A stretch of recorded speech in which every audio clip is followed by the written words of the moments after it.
Terima kasih pemirsa Anda kembali bersama kami di One on One. Saya masih bersama dengan Kasat TNI, yaitu ada Pak Jenderal Maruli Simanjuntak. Pak, tadi kita bicara soal mangrove. Ini kan Bapak juga menginstruksikan, meminta kepada prajurit untuk membantu melakukan penanaman mangrove. Apa sih latar belakangnya, Pak? Ya, itu sebenarnya yang pertama tentang mangrove itu waktu saya jalan-jalan ke Aceh. Jadi banyak masyarakat bercerita bahwa karena mangrove itulah yang sedikit menghambat kerusakan oleh tsunami itu, yang menyelamatkan mereka gitu. Nah, setelah perjalanan panjang kita juga banyak belajar tentang mangrove, bahwa ini bagus juga untuk selain tadi tentang menghadapi bencana tsunami, itu juga oksigennya bagus. Terus selanjutnya itu juga untuk kalau sudah tumbuh itu ikan-ikan, ini segala macam, itu buat mata pencarian petani bagus sekali tuh, mangrove itu. Jadi ya, dan kita kan kepulauannya banyak sekali di Indonesia ini, memang sangat-sangat perlu untuk menanam mangrove di Indonesia. Itulah makanya saya pikir tentara kita itu kan punya, ya ada waktu-waktu selanya lah, waktu jedanya. Ya di daerah-daerah itu pasti banyak waktu jeda, jam 3, jam 4 udah pulang ke rumah. Pasti weekend juga kadang-kadang mau liburan kemana, ya bisa bekerja seperti itu sampingan mereka gitu. Di daerah mana aja Pak difokusin untuk penanamannya Pak? Ya hampir seluruhnya ya. Sebetulnya kita juga sedang mengadakan kerjasama dengan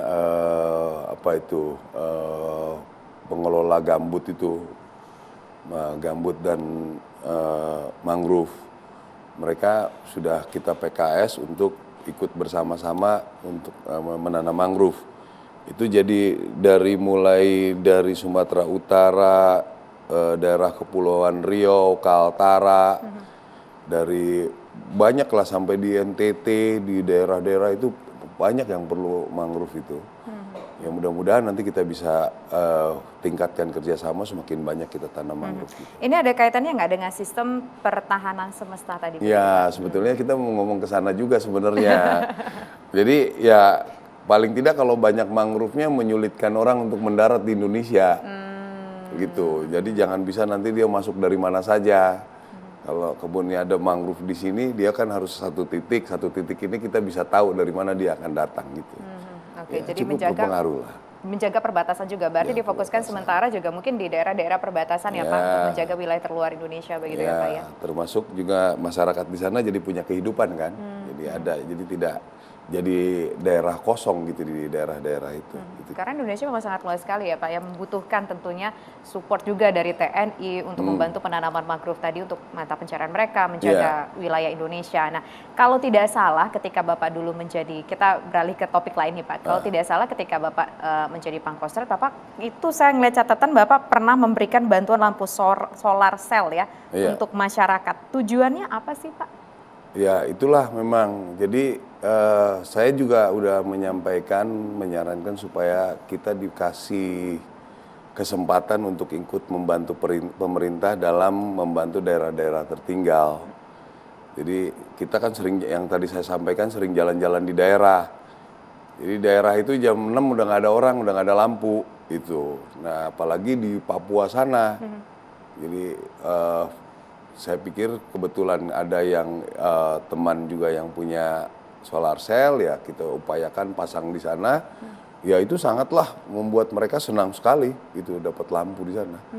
Nah tapi waktu berjalan ternyata di daerah-daerah Sukabumi juga banyak yang nggak punya lampu gitu. Nah itu mudah-mudahan lah, ini kita lagi mencoba untuk meminta bantuan pemerintah supaya eksekusinya kita bisa diikutkan gitu. Targetnya daerah mana aja? Tadi Sukabumi ada, Papua ada, yang lainnya di mana? Tergantung nanti kalau udah dikasih barangnya baru kita cari nanti. Pasti banyak ada. Yang jelas masih pasti banyak ya ada. Pelosok Indonesia yang belum teraliri Pasti listrik ada. dan lampu begitu ya Pak ya? Iya, pasti banyak. Ya, di Jawa Barat aja banyak, apalagi daerah. Gitu kira-kira. Ya. Nah Pak, ini juga kalau bicara soal Papua, kalau nggak salah ada waktu itu sempat membangun panti asuhan di Papua ya Pak ya? Ya, Kenapa jadi kalau kami tuh jalan tentara itu seketemunya. masyarakat di situ ya ada perlu bantuan itu, kita punya teman-teman yang memperhatikan tentang anak, kita coba presentasikan mau bantu apa tidak, dia mau bantu kita kerjakan. Kita lihat ada yang perlu air, kita kasih tahu teman-teman, dibantu. Ada yang solar cell, jadi gitu kegiatan kita. Ya memang bukan saja di Papua ya, kemarin juga saya datang ke Kalimantan Barat perbatasan itu banyak juga anak-anak putus sekolah karena kayak apa namanya rumah singgahnya mereka itu udah rusak. Akhirnya kita betulin sehingga mereka sudah bisa lagi singgah di situ. Jadi akhirnya kita ketemu perbedaan antara Papua dengan Kalimantan perbatasan. Kalau di Papua itu pada saat kecil dia ditaruh di panti asuhan. Nanti udah besar dia dipulangkan untuk pergi sekolah. Jadi supaya gizi mereka bisa terkontrol. Jadi sampai umur 5 tahun, 7 tahun itu mereka di panti asuhan itu. Ada berapa panti asuhan kita, Pak? Wah, sebetulnya banyak ya. Di Papua sendiri, Pak? Banyak lah itu. Itu juga. Ini salah satu pendekatan juga, Pak, untuk menyelesaikan persoalan di Papua, membangun panti asuhan. Ya, sebetulnya saya nggak pernah punya berpikiran berkonsep pendekatan ya, tapi ya kita coba bagaimana kita membantu mereka saja, saya pikir gitu. Ya, pasti berefeknya ke sana juga sebetulnya. Bedanya, jadi kalau di Kalimantan Barat itu justru pada saat sekolah dia di rumah singgah, kalau nggak sekolah dia pulang gitu. Jadi ya itulah. Jadi panti asuhan juga bisa jadi rumah singgah untuk mereka. Sebenarnya bukan pasti panti asuhan sebetulnya. Jadi ya itu anak-anak kecil yang nggak bisa makan itu sebenarnya kan pemerintah sudah kasih makanan tambahan gizi gitu. Cuma fasumnya nggak bagus. Ya itulah kita bantu fasumnya. Terkontrol di situ gitu. Gizinya untuk mereka begitu ya Pak. Ya. Nah kalau bicara soal Papua, apa sih mungkin langkah yang kita lakukan Pak? Pendekatan-pendekatan seperti apa yang kita lakukan? Pendekatan kepada masyarakat kah atau pendekatan seperti apa? Karena kalau kita melihat kemarin ada peristiwa Pak, satu prajurit gugur di Papua. Dan ia menurut saya berbincang juga dengan pihak TNI menyebutkan bahwa ini dikatakanlah dianiaya oleh orang yang tidak bertanggung jawab di sana, kelompok pemberontak, karena mereka begitu dekat dengan masyarakat dan mereka merasa insecure kelompok KKB tersebut. Ya, itulah memang yang terjadi ya. Jadi program baik kita justru membuat lebih emosi mereka, gitu. Karena program-program pemerintah sudah mulai masuk, kami juga banyak membuat program-program untuk membantu mereka. Akhirnya masyarakat sudah mulai mengarah ke kita, inilah yang mereka ngancam ke masyarakat, mereka juga mengganggu kita jadinya di sana. Ya itu yang memang resiko-resiko yang kita harus ambil. Kita terus evaluasi, tapi masalah membantu masyarakat kita akan terus kerjakan. Apapun yang terjadi, apapun resikonya, kita hanya bisa bagaimana kita meminimalisasi resiko itu. Ya, dari hasil evaluasi dari peristiwa-peristiwa banyak prajurit yang gugur di sana, apa mungkin yang bisa kita lakukan Pak ke depannya Pak supaya Papua tetap aman dan tidak banyak prajurit yang gugur?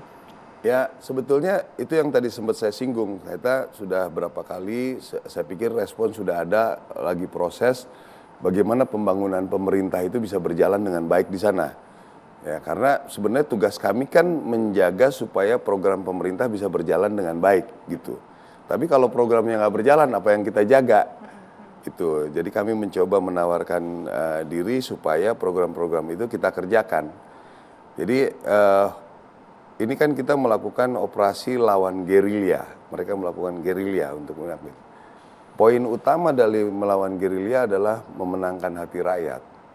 Itu yang harus kita kejar. Walaupun resiko yang tadi saya bilang itu tetap akan terus meningkat.